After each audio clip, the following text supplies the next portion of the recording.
नमस्कार, स्वागत है आप सभी का वाइवेन बिहार झारखंड में। मैं हूं आपके साथ मुदिता। बिहार विधानसभा का बजट सत्र और एक 25 साल की युवा विधायक की आवाज जब मैथिली ठाकुर सदन में खड़ी हुई तो लोगों को लगा शायद वही सुरीली आवाज सुनाई देगी जो लोकगीतों में गूंजती है। लेकिन आज मैथिली के सुर बदले हुए थे। आज उनके पास वीणा नहीं बल्कि शब्दों की बात थी। आज उन्होंने राग नहीं गाया बल्कि बिहार की राजनीति का वो कड़वा सच पढ़ा जिसने सत्ता पक्ष को गदगद कर दिया, विपक्ष की पेशानी पर बल ला दिया।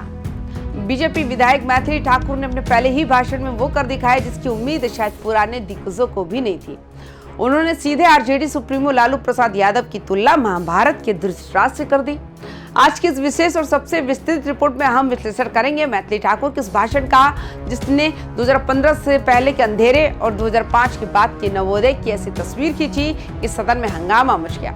कल्पना कीजिए, जिस लड़की को हमने बचपन से हारमोनियम पर हाथ आजमाते और लोक गायन के जरिए बिहार की संस्कृति को दुनिया तक पहुंचाते देखा, आज वो बिहार की सर्वोच्च पंचायत में नीति निर्धारण की बात कर रही है। मैथिली ठाकुर केवल एक विधायक नहीं, वे बिहार की उस जेन ज़ी पीढ़ी का प्रतिनिधित्व कर रही हैं जिसने जंगल राज की कहानियां सिर्फ अपने माता पिता से सुनी। जब वे सदन में खड़ी हुई तो सत्ता पक्ष की बेंचों पर उत्साह था क्योंकि मैथिली के पास एक क्लीन इमेज और यूथ अपील है। उनका भाषण केवल कागज पर लिखा हुआ बजट भाषण नहीं था बल्कि उसमें एक कलाकार की संवेदना और एक युवा नेता का तेवर घुला हुआ था। शिक्षा विभाग के बजट पर बोलते हुए मैथिली ठाकुर ने इतिहास के पन्ने पलटे। उन्होंने बिना नाम लिए लालू राज पर प्रहार करते हुए कहा कि 2005 से पहले का बिहार वैसा ही था जैसे महाभारत का वो हस्तिनापुर जहाँ धृतराष्ट्र गद्दी पर बैठे थे। जब मैथिली ने धृतराष्ट्र का शब्द का इस्तेमाल किया तो विपक्ष की बेंचों पर बैठे आरजेडी विधायकों में जबरदस्त बेचैनी देखी गई। मैथिली ने तर्क दिया, धृतराष्ट्र का प्रेम अपने पुत्रों के लिए इतना अंधा था कि उन्हें हस्तिनापुर की बर्बाद होती सड़कों, खाली स्कूलों और भूख से बिलखते बच्चों की परवाह नहीं रही। उन्होंने आरजेडी पर सीधा वार करते हुए कहा कि बजट तब भी आता था लेकिन वो बजट जनता के घरों तक नहीं बल्कि खास लोगों की तिजोरियों तक पहुंचता था।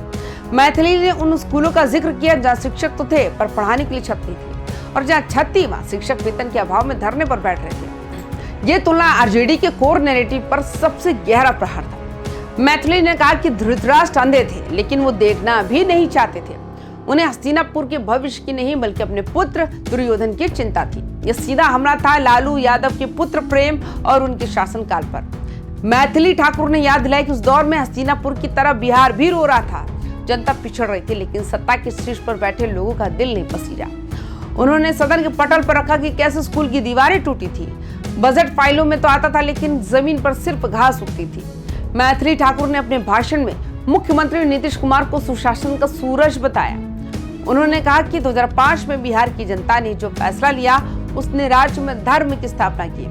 उन्होंने नीतीश कुमार की तुलना युधिष्ठिर से की जिन्होंने दुर्योधन के अंत के बाद सुशासन की नींव रखी।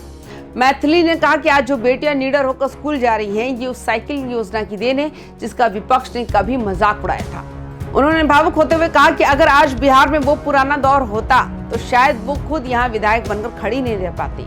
मैथिली ने शिक्षा बजट की तारीफ करते हुए कहा कि डबल इंजन की सरकार ने शिक्षा को उस ऊंचाइयों पर पहुंचाया जहां अब शिक्षक वेतन के लिए नहीं भटकते बल्कि गौरव के साथ पढ़ाते हैं। भाषण का सबसे दिलचस्प मोड़ तब आया जब मैथिली ठाकुर ने विपक्ष के विधायक गौतम कृष्ण जो कि पूर्व बीडीओ रहे पर उन पर तंज कसा। उन्होंने सीधे उनसे मुखातिब होकर पूछा कि बीडीओ साहब आप दिल पर हाथ रखकर बोलिए, क्या मैं झूठ बोल रही हूँ? सदन में सन्नाटा छा गया। मैथिली ने अपनी सुरक्षा और सुशासन को प्रमाण देते हुए कहा कि मैं एक कलाकार हूँ। आज निडर होकर रात के 3 बजे दरभंगा से निकली और सुरक्षित पटना पहुंच गई। क्या 2005 से पहले कोई शाम के 6 बजे के बाद घर से निकलने की हिम्मत कर सकता था? ये उदाहरण सिर्फ एक कलाकार का नहीं बल्कि बिहार की करोड़ों बेटियों का उस आत्मविश्वास का था जो उन्होंने सुशासन में पाया।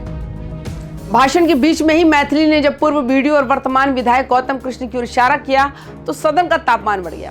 उन्होंने कहा कि बीडीओ साहब आप तो प्रशासन का हिस्सा रहे हैं, आप तो साक्षी रहे हैं उस दौर के जब ब्लॉक ऑफिसों में रंगदारी चलती थी।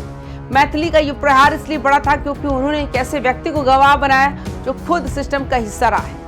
उन्होंने सुरक्षा के मुद्दे पर विपक्ष को घेरते हुए कहा कि आज की बेटियां सिर्फ स्कूल नहीं जा रही बल्कि वे रात के अंधेरे में भी सड़कों पर खुद को सुरक्षित महसूस करती हैं। रात 3 बजे दरभंगा से पटना का सफर केवल एक दूरी नहीं थी बल्कि बिहार की बदली हुई कानून व्यवस्था का एक जीता जागता टेस्टिमोनियल था। मैथिली का भाषण सिर्फ आरोपों तक सीमित नहीं था, उन्होंने अपनी विधानसभा के लिए विजन भी रखा। उन्होंने नए स्कूल भवनों, स्मार्ट क्लासरूम और कमरों की संख्या बढ़ाने की मांग की। हालांकि विपक्ष के विधायकों ने उनकी बातों पर कड़ी असहमति जताई। आरजेडी के खेमे से आवाज आई कि मैथिली सिर्फ एक तरफा तस्वीर दिखा रही है। विपक्ष का तर्क था कि वर्तमान शिक्षा व्यवस्था में भी खामियां हैं, लेकिन मैथिली ने अपने तर्कों से उन्हें निरुत्तर कर दिया। उन्होंने साफ कहा कि इतिहास उन्हें कभी माफ नहीं करेगा जो बिहार को गर्त में धकेलने के लिए साक्षी रहे हैं। मैथिली ठाकुर ने अपने भाषण के आखिर में शिक्षा के बदलते स्वरूप पर जोर दिया। उन्होंने कहा कि आज बिहार के स्कूल में स्मार्ट क्लास और डिजिटल बोर्ड की बातें हो रही हैं, जो 2005 से पहले सोचना भी पाप था। उन्होंने अपने विधानसभा क्षेत्र के लिए स्कूलों की नई बिल्डिंगों और लैब की मांग करते हुए मुख्यमंत्री नीतीश कुमार की साइकिल और पोशाक योजना को बिहार के टर्निंग पॉइंट बताया। मैथिली ने साफ कर दिया कि जो विपक्ष आज विरोध कर रहा है वो दरअसल उस विकास से डरा हुआ है जिसने बिहार की बेटियों को वोट बैंक से ऊपर उठाकर शक्ति बना दिया।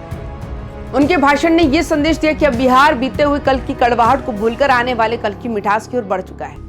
मैथिली ठाकुर का ये भाषण ये बताता है कि बिहार की राजनीति में अब युवाओं की कैसी फौज तैयार हो रही है। मैथिली ठाकुर का ये भाषण बताता है कि बिहार की राजनीति में अब युवाओं की एक कैसी फौज तैयार हो रही है जो इतिहास की जड़ों को वर्तमान की उपलब्धियों से जोड़ना चाहती है। मैथिली ठाकुर की 10 मिनट की दहाड़ सोशल मीडिया पर भी वायरल है। क्या धृतराष्ट्र और दुर्योधन वाले इस रूपक से आरजेडी को चोट पहुंचेगी या फिर जनता इसे सिर्फ एक सियासी बयानबाजी मानकर भूल जाएगी? आप देख रहे थे वाईवीएन बिहार झारखंड। मैथिली ठाकुर के इस भाषण पर आपकी क्या राय है? क्या वाकई 2005 के बाद बिहार बदल गया है? कमेंट बॉक्स में अपनी राय जरूर दें। नमस्कार।